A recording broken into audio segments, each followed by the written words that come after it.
gaya ng pinangako natin, makakapalayan natin ngayon itong si BIPAR Regional Director Remedios Ontangco. Good morning po, ma'am. Good morning sa inyong lahat. Yes po, si Tommy Abili po at Johnny Riblando po, ma'am, ng programang Bigwas. Dito po sa TV22, mayroon lang po kaming nais linawin hinggil po rito sa pagkakahuli ng 7 Vietnamese. Okay. Ma'am, ay ang mga Vietnamese bang nahuli kahapon ay na-inquest na po ba ngayon? Oo, ano na sila. Nakapile na ang kaso at nakakulong na yung pitong Vietnamese na sa isang fishing boat na nahuli. Okay, nakakulong. Ay, paano po yung mga nandito na sa atin yung mga pangalan ng mga tao ngayon na yung mga isda na nahuli nila, ma'am, ay saan po dinala? Kung meron man silang hinuli, yun, meron kaming protocol doon na i-confiscate lahat yung boat, yung nahuli nila, at ang procedure ng mga sa isda ay ibigay sa mga charitable institutions, pwedeng sa Bureau of Prison o kaya sa hospital, ipapareceive naman sa kanila. Sa hospital na lang ibigay, ma'am, wag sa Bureau of Prison dahil malaki budget doon eh. Baka lalong kumita ang warden. Sige. Kung yun ang recommendation mo, Okay. Yun ang recommendation mo. Okay. Okay, ma'am, ganito. Mayroon po kasing lumalabas na rumor, bagamat rumor lamang ito, para lais lang nating linawin doon sa lahat nating mga nanonood ngayon sa TV na habang ito ay i-play nga ninyo yung ating video kanina na habang nag-uusap kami ni Direktor, mayroon din po kasing lumabas na istorya na nag-offer umano itong mga Vietnamese na 7 ng tagsi 50,000 bawat isa o magiging 350,000 sa mga tauhan ng BIPAR para sila'y makalaya. Totoo po ba ito, ma'am? O kung meron mang ganon, kung may offer na ganon, hindi nangyari yon kasi nakapile na ang kaso, nakakulong na sila. So, Ayun. ibig sabihin nun, tinanggihan ng ating mga kasamahan na hindi ma-bribe o hindi ma-corrupt na dahil nahuli maglalagay. Ayun. So, actually, yung operation namin, marami ng reportings ng mga official po na may nakikita nga silang mga Vietnamese dyan sa West Philippine Sea. So, kasi pag nag-operate kami, hindi naman pwedeng region lang. Kasama namin ang central office, yung malaking boat, at binaback up ng region ng 2 maliit. So, ganun ang operation. Composite yan, composite. Oo, composite team ang ginagamit natin. Opo. Kasi armado rin yung mga yan eh. Nung the other night pa, nahuli yung mga 7 Vietnamese. Kaso, meron pa silang nakikita, kaya kagabi, nag-operate sila. Malinis na. Wala nang Ma'am, ano pong ikinaso? Ha? Ano pong kaso ang sinampa at sana ngayon nakakulong yung 7 Vietnamese? Siyempre, illegal fishing. Kasi 16 nautical mile lang nandun na sila Opo. Ano po yung ma'am ikinaso doon sa 7 Vietnamese at saan sila nakakulong ngayon? Subic. Sa Subic. Ito nga ang problema, ma'am. Nung kukunin na humingi ng kopya ng apprehension report itong PNP, kaya nga naghihinakit ito ngayong PNP ngayon dahil hindi sila pinansin daw ng taga-BIPAR. Kaya ano ba talaga ang procedure? Ang alam ko kasi pagdating na sa tabi ay police matter na, dapat makikipag-ugnayan na sila. Medyo naging bastos daw. Hindi naman.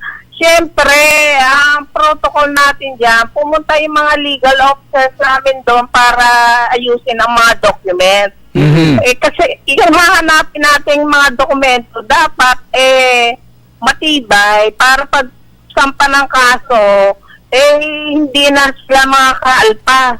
So, yung hindi ko naman inaano ang PNP, siyempre limited lang ang information nila o knowledge sa illegal fishing as against sa fishery laws. Yes. Kaya mas maganda na direct na yung galing legal office ng BIPAR ang pumunta at nag-set up ng mga hinanap lahat ng dokumentos para kumpleto pagpapile ng kaso. Ma'am, ganito po yun eh. Ano yun?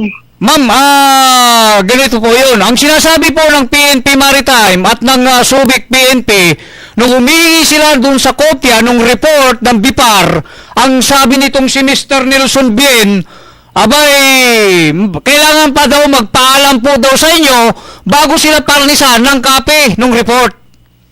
Hindi kasi naman, hindi naman, ang inaano ko ba, wala naman, pare-pareho naman tayo nasa gobyerno eh.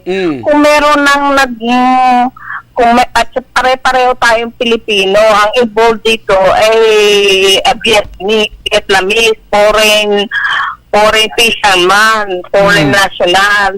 So, kung dumating na yung legal office o kumpleto na ang pwedeng paghahanda ng dokumento, okay na lang na report na lang ang mga receive ng PNP para hindi na sabihin na ang gulo naman sa Pilipinas, hindi mo alam kung sino ang huhuli sa'yo. Parang ganon. So, kasi may foreign matters, sabihin foreign affairs din yan eh. Kasi hindi Pilipino. Kung Pilipino sa Pilipino, okay lang na kung sa municipal waters na uli, okay lang na ang jurisdiction ay PNP. Okay. Pero ito ay mga commercial, so outside the boundary na ng PNP. At saka kung nakita nilang nandun na yung mga national agency na talagang nakakaalam ng fishery laws, dapat makomportable sila na inaayos ang dokumento. Ang gusto lang naman ang gusto lang naman ng PNP, ma'am, na manghingi lang sila ng kopya ng report. 'Yun lang kahapon, bagamat medyo yung pagkasagot, yung approach ng taga BIPAR na kailangan daw humingi muna ng clearance sa inyo, medyo nasaktan din sila. Magiging ang mga mamahayag, ma'am, kami kami rin pumunta kami kahapon para ilabas ang katotohanan. Dahil kakampi ninyo kami, pang-apat na estado kami ng lipunan, kailangan natin ilabas, magtutulungan tayo. Pero medyo may kabastusan yung nasa BIPAR. Hindi kami pinapapasok. Nagtawag sila ng media, hindi naman kami pinapapasok. Ano ba ito? Sabi ko, ano ba nangyari nito? Hindi, ako na ang humingi ng pasensya kung medyo na-offend yung PNP, na-offend ang media. Pero based on the report kagabi, meron nga daw gustong pumunta na media dyan. Meron silang, kasi nung dumating, nagkakainan yung mga Coast Guard na kasama natin nagkakagulo sila ng sakainan. So, hindi ma-accommodate lahat yung magkakasama. So, may pinaakyat daw silang isa, tapos, pinasundo na, nung ayos na, pinasundo yung kasama niya. Nung bumaba daw, ayaw na raw sumama. Ang pagkakaalam ng ibang mamahayag, ma'am, kaya pinaakyat yung isang babae na media man, baka napagkamalan nilang akyat barko. Marami kasing dapat i-consider, no? Very sensitive tong issue. Talagang kami naman, pinag-iiting namin yung mga pumapasok sa ating Oo, ma'am. Pero mo, biglang nawala yung mga Vietnamese na nakakalat doon. Pinapapurihan, Wala nating mga officer po. pinapapurihan namin kayo dyan sa ginawa ninyo dahil tayo magkakaisa. Pati nga dapat yung mga Chinese na pumapasok dyan, dapat mahuli na talaga yan. Oo, lahat. Oo. Ma'am, Kaisa, Pipilitin natin hulihin lahat yung mga nag-iiligal. Oo, Sa kaisa- officer fox natin. Oo. kaisa nyo kami at wag sabihan dun mo rin yung mga tauhan nyo, ma'am, na entertainin ang media. Oo, lalo- Oo, sige. Lalo, dapat... Hingi ng dispensa, hingi ako sa dispensa sa nangyari at sasabihan ko yung mga tao ko na kung next time, kung talagang meron na tayong pwedeng ilabas na report Mm-mm. o na perfecto na natin lahat ng mga documentation saka yung proseso, ilabas agad natin. Ma'am, Oo. Ma'am, hiniling lang ng programang Bigwas, pakidisiplina itong si Mr. Nelson Bien, ito yung OIC ng regulatory. Siya po yung namumuno doon eh. Kilala po ako nito, kaya lang nagtataka ko, bakit ganun ang tingin niya doon sa mga media na pumunta para i-cover yung pagkakahuli nitong 7 Vietnamese fishermen? Kaya kung na-offend man kayo, pasensya na, galing sa akin. Ako naman ang boss noon. Sige. Sige po, ma'am. Maraming salamat, ma'am. At huwag po kayong magsawa kung kayo man po ay lagi naming i-interviewin para po naman ito sa ating bayan. Okay, oo, naintindihan namin. Alam naman namin ang role ninyo eh. Ayun, Para okay. ma-inform ang lahat. Oo. Yaan nyo, ma'am, pag nanghuli tayo ng mga Chinese, sama nyo kami, ha? Pupunta tayo dyan sa may Scarborough. Oo, sige.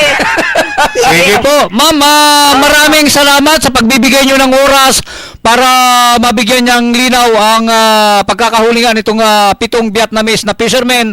Maraming salamat po sa pagbibigay nyo ng oras Okay. dito sa programang Bigwas.